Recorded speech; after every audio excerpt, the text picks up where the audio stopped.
Hello everyone, it's Lindsay, and today I have a Tip Tuesday for you. This is a series that I do on my channel. I've been doing it for several years. On Tuesdays, I try to bring you a video focused in on one particular thing, whether that be a tip or a trick, craftiness, study notes, just various things that don't necessarily need like a whole crafty video. And so that way you have a resource to access if you have questions about a particular product or how to do something or a technique.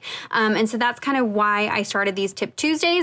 As the years has gone by, I don't have as much content for Tip Tuesday, so it isn't every Tuesday, but just when something pops up, maybe it's just a quick little, tip on how to use a stamp set or a particular product. I have lots of Tip Tuesdays dedicated to specific products like Neocolor 2 crayons, gelatos, paints, different things like that. So you can go through the playlist and check that out. So, today we're going to be talking about word study. Now, I've had a couple videos on my channel over the years addressing word studies, and as I've started the newest series on my channel, Word Study Wednesday, as I go through these word focus cards, I keep running into questions about how I do word studies. And so I've been referring you guys to a couple different videos on my channel, but they were kind of inundated with other product from other companies, and I needed a one-stop shop for you guys that you could go to see kind of a breakdown of how I do a word study, and that way it's nice and concise. And so that is what today's video is going to be. Now, I had intended on showing you a variety of different apps for using to do word studies, but I decided to just go with one, keep it fairly simple. I'm going to give you two options, a digital option and a manual option, or tangible option, and hopefully that is enough. There are plenty of other resources out there. You are free to use those, but I would rather just give you what I use, since that's what I'm most familiar with, and keep it fairly simple. So what I'm talking about is on Wednesdays, I've been doing these word studies, and so these were kind of spurred on by these cards from Open Journey, the word focus cards, and so I have been using these as a fun creative outlet, but also been getting a lot of really great study time out of these. And so I kind of take apart the word, look at the verses that go with that word, the definitions, all that goodness. And sometimes it leads me down little rabbit trails as I look at commentaries and things like that. And so I've gotten a lot of questions about, how did you get all that information that's going into that card? So I wanted to kind of work you through that. So I will link these down below, but you could also do this with the flashcards from By the Will for God. These they release with each one of their devotional kits, and they are words that are themed with that devotional kit topic. So these are the ones for this month. This is Fear the Lord. So you could also use these. They are different than the word focus cards, and just, how they're structured. These weren't, I don't think, meant to be word studies necessarily. These are just supposed to be like an element that you can use as you're journaling. You could use these as a prompt for a word study. They are blank on the back, so you could take notes on the back, or you could make your own cards if you wanted to do something decorative like I've been doing. But also you don't need either one of these. You can just be studying a scripture and just pull a word out and decide to study it. It does not have to be structured around one of these cards, though I will have those linked down below. And so what I have found as I've done word studies is they just really help you better understand scripture. As we have translated scripture from the original Greek and Hebrew languages, some of the nuances of the verses get lost. Not that our translations are wrong, but you just have a deeper knowledge of the verse and what the Bible is trying to say when you study it in the original language as it was intended. And so as we translate it to English, we have, a word like, for example, we'll be looking at the word forgive throughout the video today. And so forgive just means forgive in English, right? But there are actually two words that are used for the word forgive. And as you go into the study, you can see just different little nuances to the word and how it's used and which word, is used in the translation. And so I have just found it really, really important to do these word studies to have a better understanding of scripture, and that is why I do them, and they've led me down some really great study time. And so what I have here is a Strong's Concordance. This is kind of your no frills way to do a word study. There are apps apps out there for the Strong's Concordance. I think you have to pay for them. That's why I didn't want to show them, in today's video. You can also purchase the Strong's Concordance. I will link some options down below. I have found that using an app or the website that I'm going to show you gives you a little bit more information. But if you're wanting just a basic, look and see where the word is used and the definition, a Strong's Concordance is a good place to start. And so that is what I have here. And so the way that this works, it's a couple different ways. It's very no frills, very, very simple. And so if we were to look up the word forgive, now this is the example that I will use throughout today's video. So the word forgive.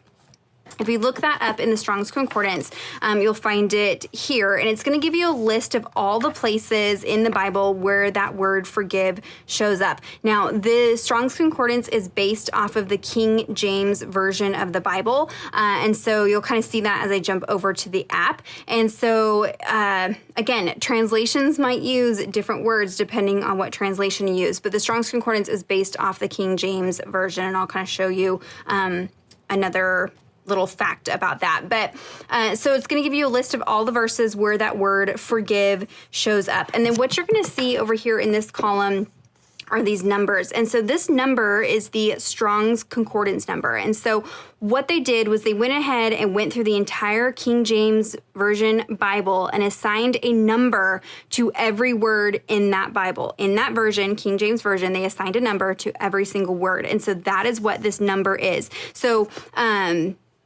everywhere where that version of forgive shows up as 5375, it's listed as 5375. And you'll see that there are some different numbers because, again, as English only has that one word forgive, when you look at the original languages, there's different words that have been translated to the word forgive, and that's where you get these different numbers. Now, in this particular Strong's Concordance, anywhere where the number is italicized, that means that it is in the original word is in Greek, and then if it's not italicized, that original word is in Hebrew. So most of the Bible is written in Greek and Hebrew. And so that is where that comes into play. So on the bottom of the open journey cards, she gives you a list of verses where that word shows up. She gives you some Old Testament, New Testament. If there's multiple words, original words for that word, she'll put in a combination of verses that use different versions of that word. And so I found it really helpful to go through and look up all of those scriptures. But here you can see it's just going to list out all the scriptures where that word forgive is used. And so if I was to go to the card and see Matthew 6:12 through 15, I can come down in the Strong's Concordance down to Matthew 6:12. Forgive us for our debts as we forgive is kind of their shorthand here. Matthew 6:12, and it's going to show us that it is 863, and that's italicized. That's going to be Greek. So what does that mean? What do I do with that, Lindsey? So in the back of Strong's Concordance is where you have your Greek and your Hebrew dictionary. And so we've got all of the Greek words, and these are in numerical order. So you're going to find your number for the verse that you're going to study. That's going to give you that number version of that word, so 863. And then if we were to go and look up 863, we're going to find that right here in the Greek section. So there is a Greek section, and then there is a Hebrew section as well in this particular Strong's Concordance. You can see very no fuss, very plain, nothing fancy. So here's 863. It's going to give you the word in the Greek characters. It's going to give you the Greek word in English letters, aphiemi. It's going to break it down into how to pronounce it, aphiemi.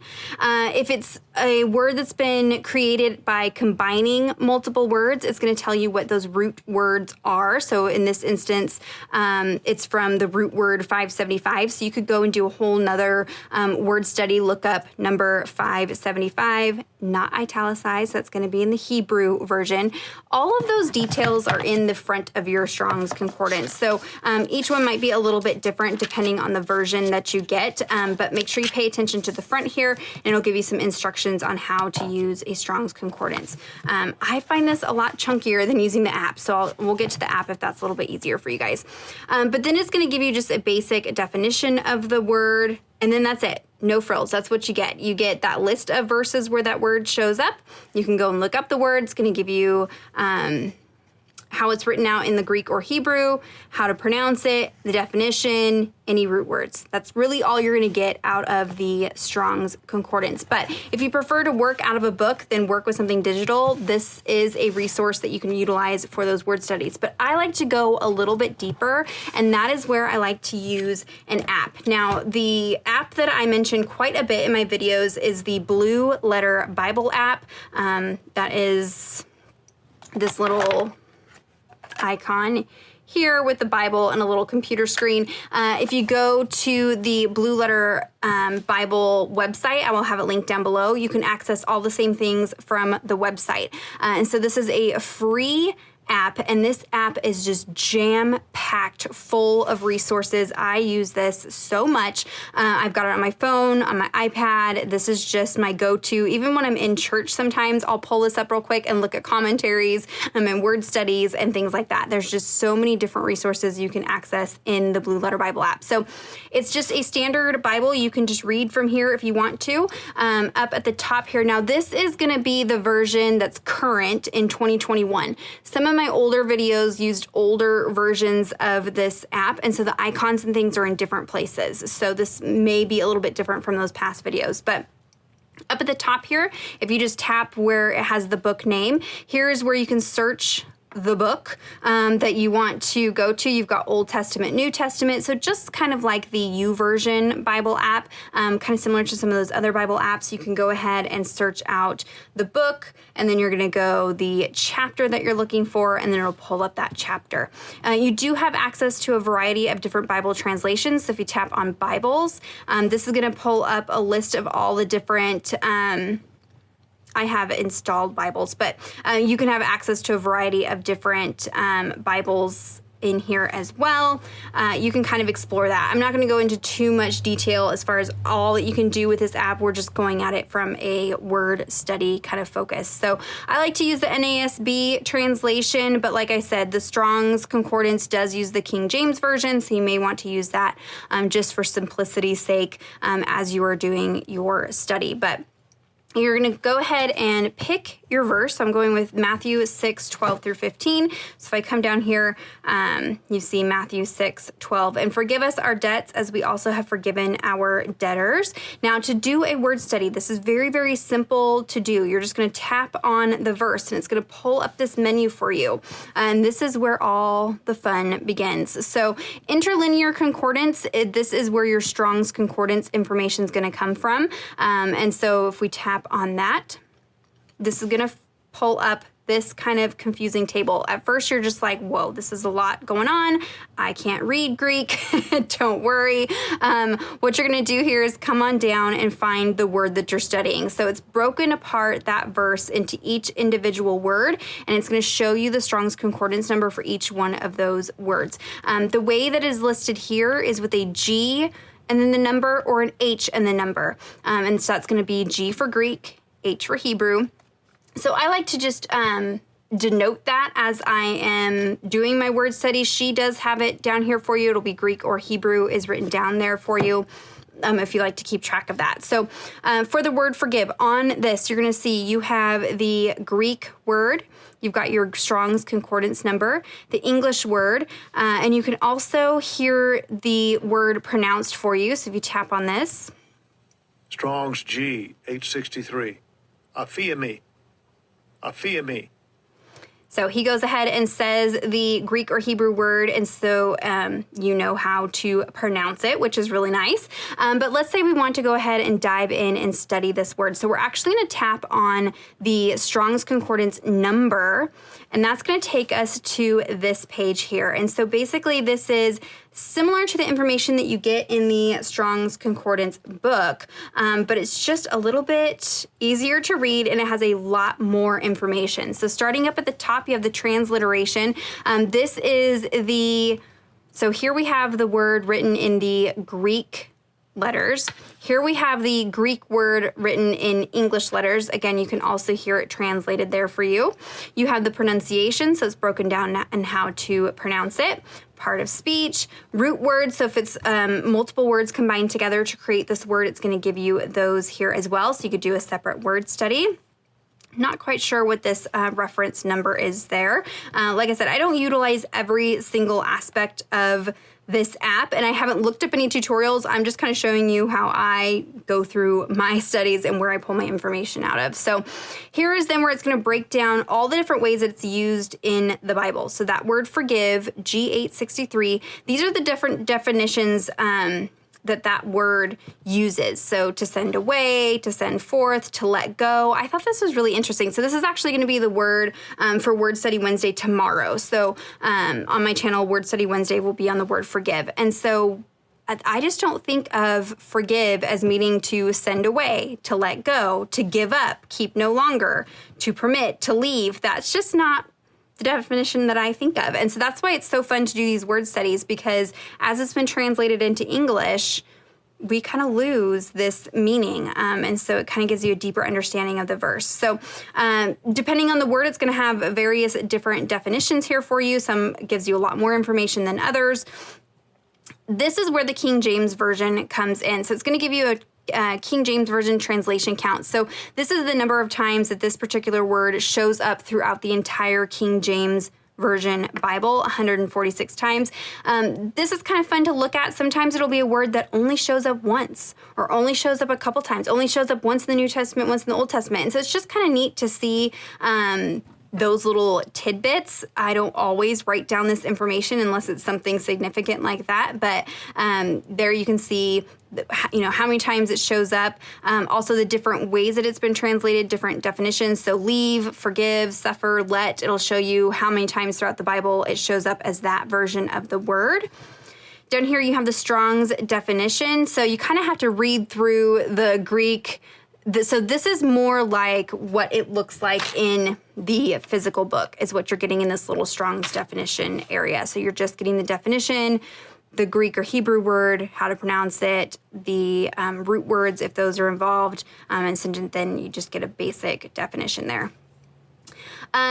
The lexicon, sometimes this just has a little bit more information in it. I have referred to this in some of my word studies. Sometimes it just goes into a little bit more detail. Oftentimes I just kind of scoot past this because it's a little bit complicated for me. And then as you come down here, it's going to show you a variety of other verses where that G863 forgive shows up in the Bible. Another interesting feature is if you tap on this where it says show Strong's, it'll go ahead and put a number next to each one of the words in all of those verses. So if you wanted to go and do a deeper word study, maybe this has led you to a different verse you want to look at. Matthew 4:20, immediately they left their nets and followed him. They left. This word left, G863, is the same as the word forgive in Matthew 6:12. So that's kind of interesting to see that. But you can see here you've got different Strong's Concordance numbers, And so you could go on and do separate word studies on those words if you wanted to do that. So that is how to look up the definition and kind of dig into the word. But then I like to take it a step further than that. So you could just write out the definition, the pronunciation, how many times it shows up, you're good to go. But if we tap on this single arrow up here, it's going to take us back to this menu. And so this is where I like to go into commentaries. So again, we are studying Matthew 6, verse 12, and forgive us our debts as we also have forgiven our debtors. If you tap on text commentaries, this is going to bring up a variety of commentaries. Now, this is not every single commentary that's out there. Again, you can utilize, DuckDuckGo, Google, any of those search engines, and just type in commentary for Matthew 6:12, and it'll pull up a variety of different commentaries. But I just like that this is right where I need it. So I like to look at several commentaries. I have my favorites. I typically go to David Guzik or Matthew Henry, but I like to look at all of them because, again, these are commentaries on the Bible text. So they are man's words. They are not the Bible words. And so I like to look at them all and then kind of compare and contrast, see, what kind of the common theme is and how they are interpreting the scripture. Sometimes there'll be some totally out of left field interpretation. And if nobody else has commented on that, then I know it's kind of a out in left field interpretation of that verse. And so I think it's important to look at the different commentaries. Now, There's a lot of different commentary information in here. I usually just stick with the top line. So David Guzik typically does a study guide for each chapter of each book. Matthew Henry's is broken down into more of a commentary kind of paragraph style on the chapter. The other stuff you could just go deeper. I just usually stick with the top line for each one of those. And so you can see you have a variety of different people in here. Martin Luther has some things. Sometimes it's not always specific to that verse. Sometimes they just kind of throw in maybe a commentary that's semi-related to that verse, not necessarily directly about that verse. So again, you kind of have to weed through it and figure out what works. So you can see here, there's the whole F.E. Marsh did a sermon on forgiveness that probably references Matthew 6:12. Let's see, you have some introductions from John MacArthur in here. So there's lots of information, but I typically stick with David Guzik's and Matthew Henry's. And so then if you tap on David's here, his is very much like a outline or guide, a study guide is what it's called. So you kind of have to scan through. So we are looking for Matthew 6:12. So if you tap here, it's going to take you down to where he's talking specifically about Matthew 6:12. His is usually, he takes chunks of that Bible chapter and groups it together. So you'll see Matthew 6:9-13. So he's talking about all the verses 9-13 all at once, and you just kind of have to go through and find where the verse is. All of the red highlight is referencing the verse. So here he's got that whole section of 9-13 written out ahead of time for you. And then if you come down, we'll find verses 6-12, and forgive us our debts as we forgive our debtors is right here. So then you can kind of read if he's got any commentary about that particular verse. Sometimes it has like historical information, referencing other Bible verses. Sometimes, especially David Guzik, he'll bring in quotes from other people. Sometimes it'll be Spurgeon quotes, things like that. And so sometimes those really stand out to me. And so there's just a lot of information packed into those commentaries. So there's a look at David Guzik's. His is more in a study guide format.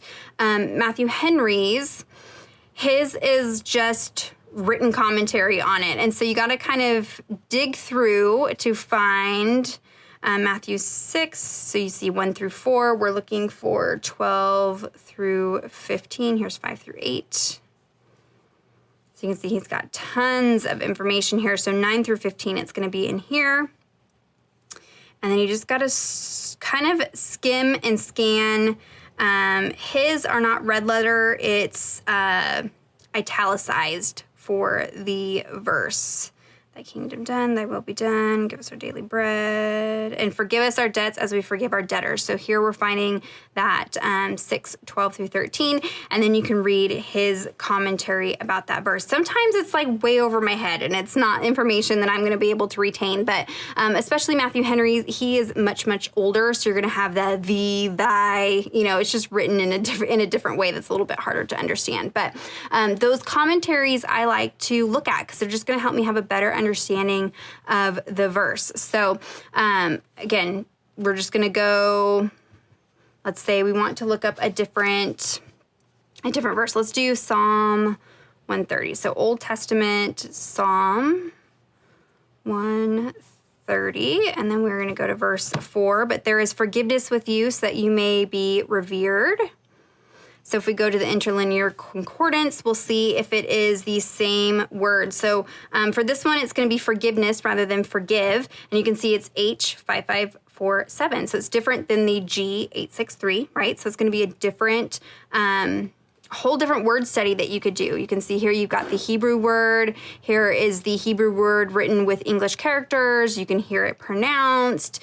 You can check the definition. So you might see that there are some similarities in the definition, differences in the definition between this verse and the Matthew verse. Again, you can go through. They usually have a variety of different lexicons they'll pull in if you want some more information there. Again, other verses where that version of the word forgiveness shows up, you can find that here. And so you can see some words have a ton of information to study and others don't. You can see this one only shows up 3 times throughout the entire Bible.